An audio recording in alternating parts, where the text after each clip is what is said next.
Ya,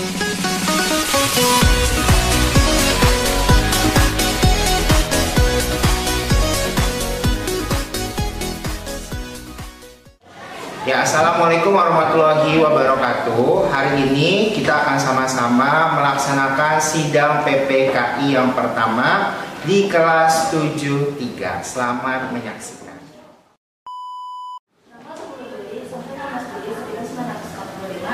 Dibahas rancangan undang-undang dasar.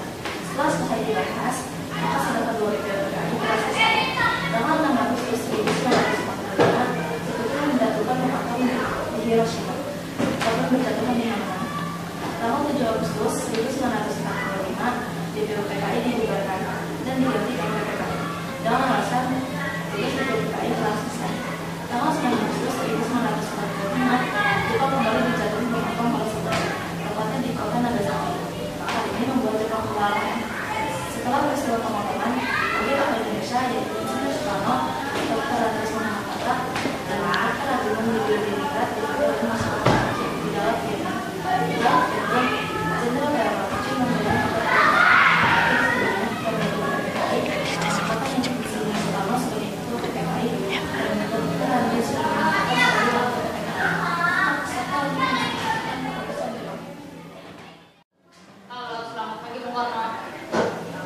Maaf, Anda siapa? Saya Jenderal Cendrawasih Panglima Jepang.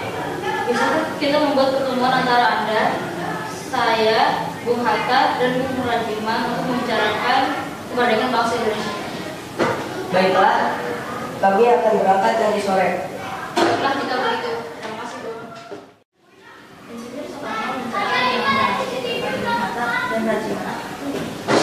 Selamat pagi. Selamat pagi. Kedatangan saya ke sini untuk menyampaikan undangan teruji kepada kita untuk menuju tegal Vietnam. Untuk apa kita ke sana? Kita ke sana untuk membicarakan tentang kemerdekaan Indonesia. Esok harinya, Insinyur Soekarno, Bung Hatta, dan Rajima sudah sampai di tegal Vietnam. Mereka dijemput oleh Selamat pagi, Bung. Kapan dan di mana kita akan membicarakan perbincangan ini? Kita akan membicarakan hal ini besok lusa di rumah saya. Sampai bertemu besok, Bung. Pagi hari setelah menginap di hotel, Soekarno dan kawan-kawan bertemu deklarasi dan melakukan perbincangan. Kami akan memberikan kemerdekaan bagi bangsa Indonesia, sehingga terbentuknya PPKI kemarin yang akan kembali. Bu, apa saja tugas PPKI? PPKI akan membahas semua kelengkapan negara pada saat proklamasi. Kapan pelaksanaan proklamasinya?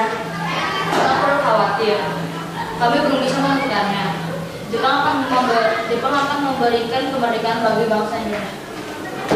Apakah wilayah Indonesia akan meliputi seluruh wilayah Hindia dan Belanda? Mungkin bisa jadi wilayah Indonesia akan meliputi wilayah tersebut. Pertemuan tersebut hanyalah tipuan muslihat dari Jepang untuk membantu bangsa Indonesia tidak berontak. Soekarno dan kawan-kawan pun kembali ke Indonesia. Sebelum pulang, mereka singgah ke Singapura untuk menemui 3 pimpinan PPKI. Soekarno selanjutnya mencari tahu bahwa Jepang telah menyerah pada Sekutu. Hari berikutnya, Soekarno dan kawan-kawan melakukan rapat koordinasi.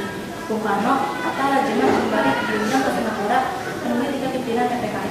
Dalam perjalanan mereka berbincang. Rasanya saya belum yakin jika Jepang telah menyerah pada Sekutu. Kalau begitu, kita perlu diskusi lebih lanjut dengan beberapa tokoh yang ada di Indonesia. Lalu, siapa saja tokohnya? Baik golongan tua maupun golongan muda untuk memproklamirkan kemerdekaan bangsa Indonesia. Setelah mengetahui kekalahan Jepang dari siaran radio TVRI, para pemuda menemui Insinyur Soekarno dan memohon di rumahnya dalam Pegangsaan Timur 6 Jakarta untuk mendesak Insinyur Soekarno dan Muhammad Hatta agar mengumumkan kemerdekaan saat itu juga. Dengan Sultan Syahrir sebagai juru bicara. Bung Karno, soal ini kita cepat memproklamasikan kemerdekaan. Kita tidak bisa begitu saja memproklamasikan kemerdekaan. Kita harus membicarakannya dalam rapat PPKI. Kita tidak mungkin membicarakannya dalam rapat PPKI, karena PPKI dibentuk oleh Jepang dan kemerdekaan Indonesia haruslah dari usaha rakyat Indonesia, bukan pemberian bangsa lain.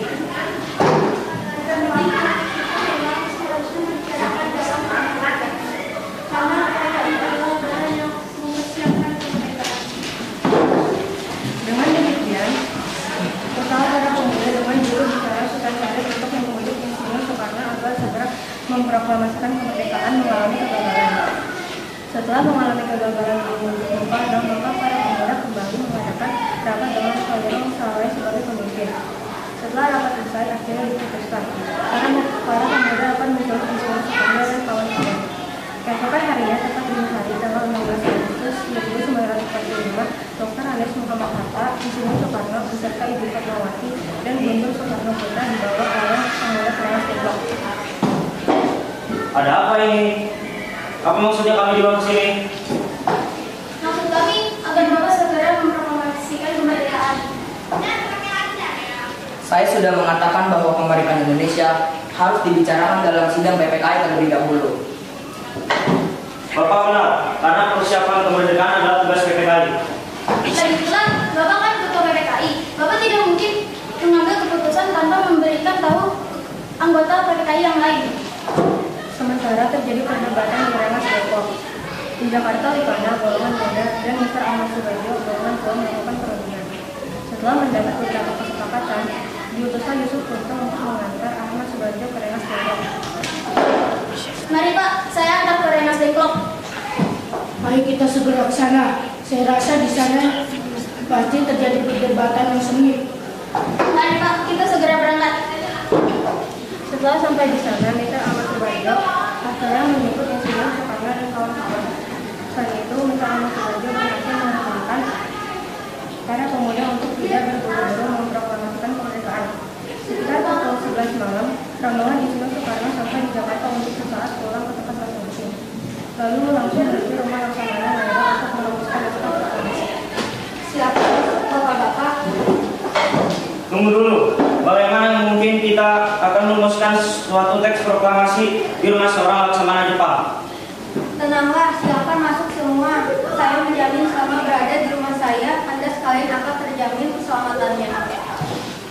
Baiklah, di ruangan mana kita akan dapat merumuskannya? Silakan Anda berdiskusi dengan Bapak. Dengan memegang kertas dan ballpoint, perundingan yang dilakukan antara golongan muda dan golongan tua itu berjalan lancar. Bagaimana kalau kita mengambil keputusan dari PPKI dengan bunyi oleh bangsa Indonesia dengan ini menyatakan kemerdekaan Indonesia? Itu boleh juga. Menurut saya, perlu ada pernyataan pengalihan kekuasaan seperti hal-hal mengenai pemindahan kekuasaan dan lain-lain. Diselenggarakan dengan cara seksama dan dalam tempo yang sesingkat-singkatnya. Bagaimana bila naskah ini ditandatangani oleh seluruh yang hadir pada saat ini? Bila seperti itu, akan ada banyak tanda tangan. Bagaimana bila Pak Karno saja yang menandatangani? Dengan Pak Hatta juga. Begini saja, lebih baik Pak Karno dan Pak Hatta yang menandatangani dengan atas nama bangsa Indonesia. Ide kamu bagus juga, saya setuju. Bagaimana jika naskah ini diketik oleh saya, tapi harus ada beberapa perubahan. Seperti wakil-wakil bangsa Indonesia diganti atas nama bangsa Indonesia, dan Jakarta 17/8/05 diganti menjadi hari 17 bulan 8 tahun 05 dan juga dijatuh menjadi Depok. Sayuti Malik mengetik naskah tersebut dan memberikan hasil ketikan tersebut kepada Insinyur Soekarno untuk ditandatangani. Rumusan tersebut selesai pada dini hari 17 Agustus 1945. Setelah selesai diketik, hari itu juga tepatnya hari Jumat tanggal 17 Agustus 1945, pembacaan proklamasi kemerdekaan Indonesia akan dilaksanakan di lapangan Ikada. Namun karena alasan keamanan maka ditunda di kediaman Insinyur Soekarno. Terjadi sedikit perbincangan di antara Soekarno, Fatmawati, Latif Ningrat, dan Asihud. Pak, kita membutuhkan bendera merah putih untuk mengembarnya sebagai tanda merdeka suatu bangsa. Iya, saya tahu. Maka saya sudah meminta istri saya untuk menjahitnya. Iya, ini sudah saya jahitkan.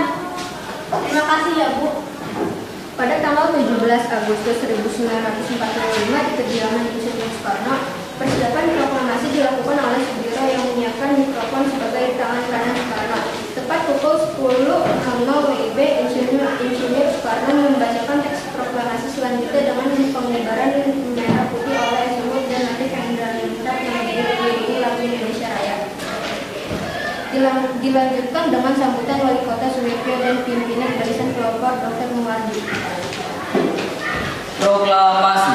Kami, bangsa Indonesia, menyatakan dengan ini kemerdekaannya. Hal-hal yang menaik perpindahan kekuasaan dan lain-lain diselenggarakan dengan cara seksama dan dalam tempo yang sesingkat-singkatnya. Jakarta, hari 17 bulan 8 tahun 05, atas nama bangsa Indonesia, Soekarno-Hatta. Berita proklamasi menyebar dengan cepat ke seluruh penjuru Jakarta. Setelah itu teks sampai ke tangan Kepala Bagian Radio Kami Waidan dan memerintahkan Efrus Markonis untuk menyiarkannya. Pada tanggal 18 Agustus, PPKI melakukan sidang yang pertama dihadiri oleh Insinyur Soekarno, Muhammad Hatta, Rajiman, dan para pemuda. Assalamualaikum warahmatullahi wabarakatuh. Waalaikumsalam warahmatullahi wabarakatuh. Untuk memulai sidang PPKI ini, mari kita menyanyikan lagu Indonesia Raya.